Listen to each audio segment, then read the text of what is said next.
Pastor, eu sofro com problema de imoralidade. Mas não fala para ninguém. Então, eu não vou falar. É só você não ficar vermelho, senão o cara do lado aí vai saber.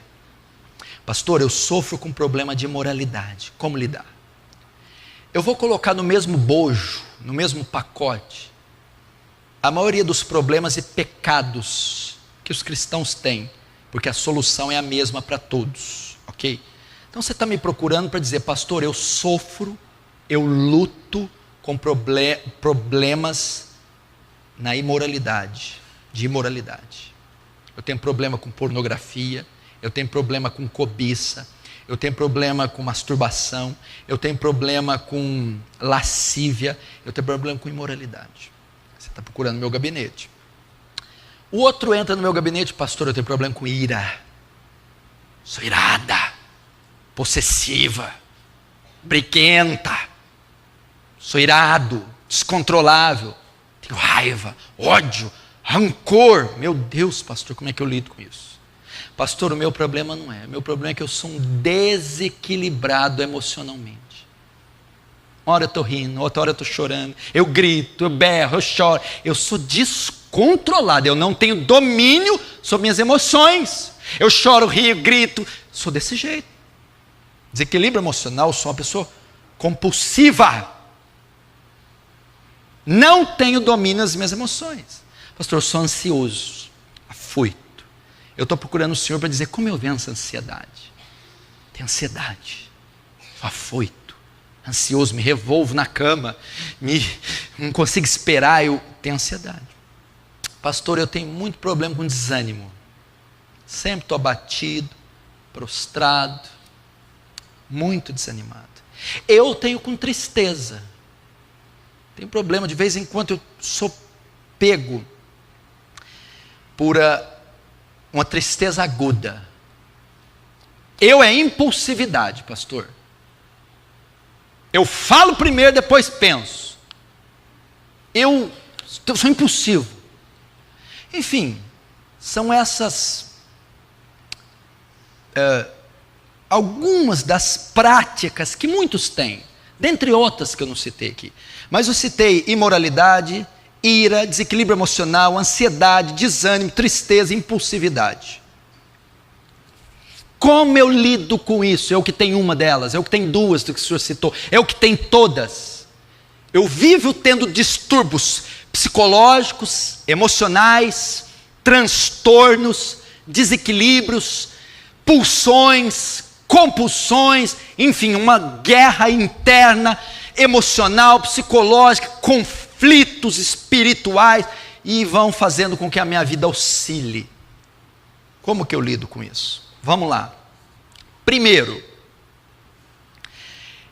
todas essas manifestações são manifestações de um homem ímpio, ok? Se isso é muito comum na sua vida, eu tenho que ser franco, pode ser que você não tenha nascido de novo, porque não é natural de um crente viver irado, não é natural de um crente viver com problemas de moralidade, não é natural a pessoa viver desequilibrada, não é. Um crente pode ter essas pulsões, pode ter esses surtos, pode, mas é a rotina da vida dele isso? Não. Então você deve procurar o quê? Arrependimento. Pedir para Deus transformar você, porque a ira é oriunda do velho homem, a cobiça é oriunda do velho homem, o desequilíbrio é oriundo do velho homem, a mentira, esses desequilíbrios são oriundos do velho homem. Então você só vai curá-los sendo transformado, recebendo o Espírito Santo e uma nova natureza. Contudo, se você só lida com isso, como vencer, como lidar com esses fatores? O que a Bíblia diz? Até sentado eu transpiro. Vamos para a resposta bíblica.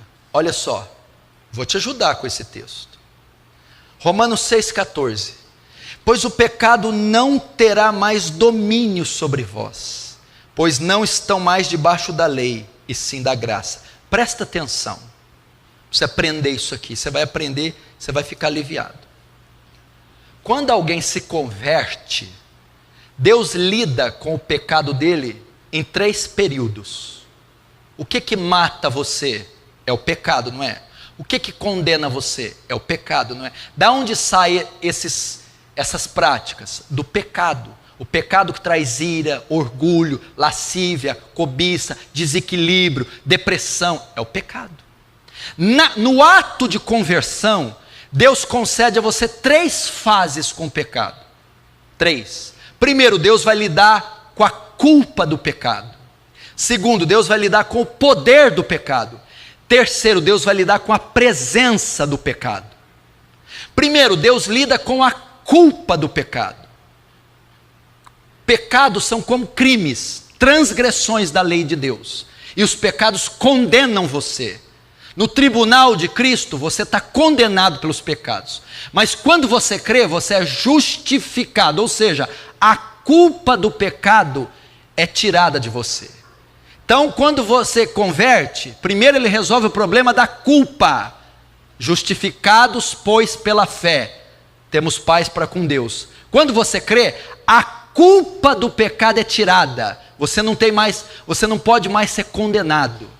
A culpa foi retirada. Agora o segundo passo, Deus vai tratar com o poder do pecado.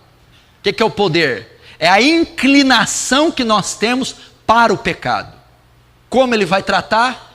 Deus nos dá o Espírito Santo, que nos regenera.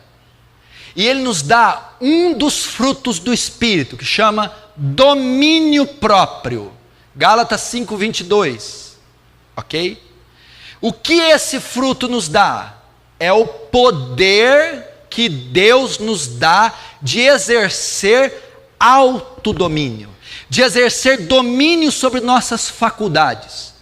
É a chamada mortificação do pecado. Por isso Paulo diz: e o pecado não terá mais domínio sobre vós. Agora Deus vai lidar com o poder do pecado. Como o pecado não tem mais domínio sobre mim? Quando o Espírito Santo me regenera, me transforma numa nova criatura, ele passa a habitar em mim. Ele me dá um mecanismo, uma ferramenta, que se chama domínio próprio, ou seja, o poder de dominar meus desejos, o poder de dominar minhas faculdades, o poder de dominar minhas pulsões. Então, como você lida com a ira, com a lascívia, com a cobiça, com o desequilíbrio emocional, com a ansiedade, o desânimo? Você faz uso desse mecanismo chamado domínio próprio. Você tem ele. Quem dá esse mecanismo? É o Espírito Santo, ok? Então o que você precisa para dominar a ira? Ter domínio sobre a ira. Para a cobiça, domínio sobre a cobiça.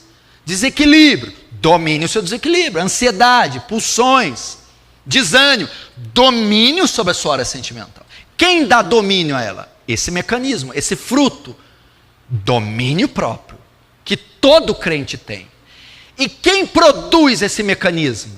O Espírito Santo. Logo, para eu vencer essas pulsões e inclinações da minha carne, eu preciso ser uma pessoa cheia do Espírito Santo. Porque se eu estiver cheio do Espírito Santo, eu estou cheio de domínio próprio. Então eu estou cheio do domínio sobre a ira, a cobiça, o desequilíbrio, o desânimo, o medo, a ansiedade, que todo crente possui. Agora, por que você, mesmo sendo crente, está se deixando levar por esses pecados? Porque você não está fazendo uso do domínio próprio. Porque você não está estimulando o Espírito Santo. O Espírito Santo está sendo extinto em você. Não apagueis o Espírito. Paulo diz isso, não extingueis. O que é isso? A ação mortificadora da carne que o Espírito Santo produz. E como então eu fortaleço, como eu faço o Espírito Santo ativar esse mecanismo? Usando os meios da graça. Oração, jejum, meditação da palavra, comunhão com irmãos piedosos.